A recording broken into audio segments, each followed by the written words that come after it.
What's your opinion of the retweet of the Heidi Cruz and Melania Trump pictures?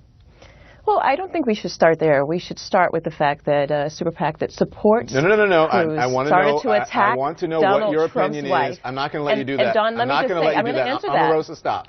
I'm going to answer that because let me tell you, Omarosa, stop. Omarosa, he's going to okay, come let's back stop. for you. Everybody, cut the mics. Everybody, we're do. not doing that. I want everyone on this panel to answer the question directly. Then I will let you. But you can ask questions, but you can't answer them, Don. Okay. You can ask them, but I have to answer them. Okay, we'll be right back. We'll be right back. I will. We'll be right back. We'll be right back. Paris, what do you think? I think this is fake news. This is not a news story. Don, tell me what about it is fake, Paris. We're going to go. Are we going down this road again? Yeah, we are. Come on, Paris. I didn't interrupt any of you all. Let me just tell you why. The president is not breaking any laws, and he's not doing anything. It's not his okay, fault. Paris, hold on. Let me ask you this. No. Let me ask you. I'm going to let you finish. I'm going to let you finish. Do you actually know what the definition of fake news is? What we're doing right now? No, okay. Well, because then you are part of the fake news because you are on the network and you're part of the. No. Fake news is when you. Hang on. Let me explain story. to people out there watching and you what fake news is. Fake news is when you put out a story to intentionally deceive someone and you know that it is wrong. I don't know of anyone who has put out a story in the mainstream media that I can think of right now to intentionally deceive anyone. Now, people get things wrong. Sources sometimes empty, but no one that I know has put out anything to intentionally deceive someone. This story that we're doing right now is not to intentionally deceive anyone. We are simply talking about the cost to keep a president safe, the Secret Service cost, and what are the pros and the cons, and as Andre said, and if there are ways that we can maybe able to work on that to make it fiscally better for the American people. There is nothing fake about that. Please stop it with that stupid talking point that it is a fake news story. If you don't want to participate in the news stories on this network, then don't come on and participate. But don't call them fake because you don't agree with them. Go on. Don, this is a fake news story, in my opinion, because the underlying Paris, assumption thank you very much, everyone. That. Thanks, everyone. Thanks for watching. Have a great weekend. Good night, all. Thanks, Don. So what is so voting for Donald Trump and Russians influencing the election, what does it have to do with the other? Even if people did vote for Donald Trump and they had every right to and they believed in him, and that's great, but to say that the intelligence reports are false, that Russians influenced the election, do you not agree? Do you agree with the national Don, I'll tell you what I agree. Don, I'll tell you what I agree. I think Putin probably wanted Trump to win, but I also think that Merkel wanted Hillary Clinton to win, and Theresa May wanted Hillary Clinton to win. Andy, hold on. Andy, stand by. Just answer my question directly. Do you believe the intelligence that Russians interfered with the election? See, it's not as cut and dry as that. Yes, it is. You can say yes or no. The hacking could come from Russia. China hacks. There's that 400-pound man in his bed that hacks.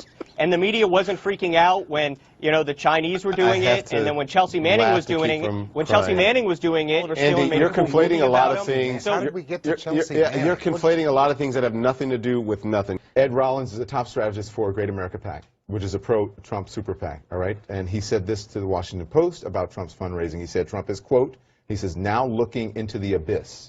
And then he goes on to say he can't either start writing checks and selling some. He can either start writing checks or selling some buildings and golf courses, or get on the phones to talk to donors. Big donors just don't want to give money unless they have the opportunity to talk to the candidate. Hear what your positions are. There's just been, sorry, it's hard to read. There's just been a failure from start to finish on the fundraising side. So, I mean, this is not coming from a never Trump person. This is a pro-Trump guy who is admitting, who has a super PAC. His job is to raise money. He's saying there's an issue. You're telling me, no, everything is rosy. Well, based on what you've just told me, it is possible somebody watching CNN all day could get the wrong impression. And which is what? What's the wrong impression? Come on, Stephen. Don't come on. Don't come on and be smug and cute and try to lie to me. There is a problem raising money, and you are saying everything is hunky-dory. We've all got it. And this guy, that's his job, to raise money. He said he can't raise money. Well, remember, Okay, let's play it. Hillary wants to essentially abolish the Second Amendment. By the way, and if she gets to pick her judges, nothing you can do, folks. Although the Second Amendment people, maybe there is, I don't know. But why say something like that if that's not what he meant? As someone who's running for leader of the free world, shouldn't he be as clear in his words as possible? Go ahead.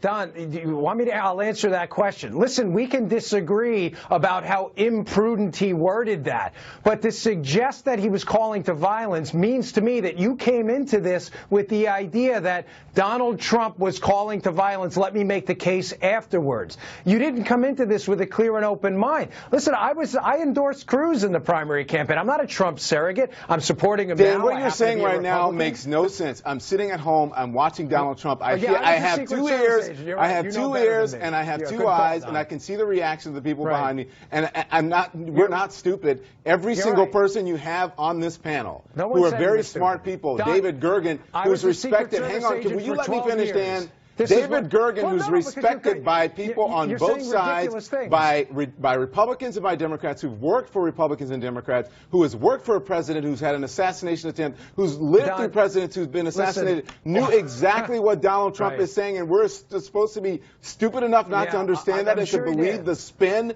coming from the surrogates and for people like you. You should be ashamed of yourself. It doesn't make Don, frankly, I'm ashamed that you're talking to me as if I'm a child when 12 years of my life I was a treating me as a child because you're telling me what I'm supposed to hear. And you're sitting here on television lying to the American people. You don't know crap about this, Don. You're a TV guy. I was a Secret Service agent. Now cut off my mic. Do what you want. I'm not going to cut off your mic. I'm going to tell you that you're sitting here and you're lying to the American people. You're lying to the American people, and you know that you're lying to the American people. Dan Bongino, right.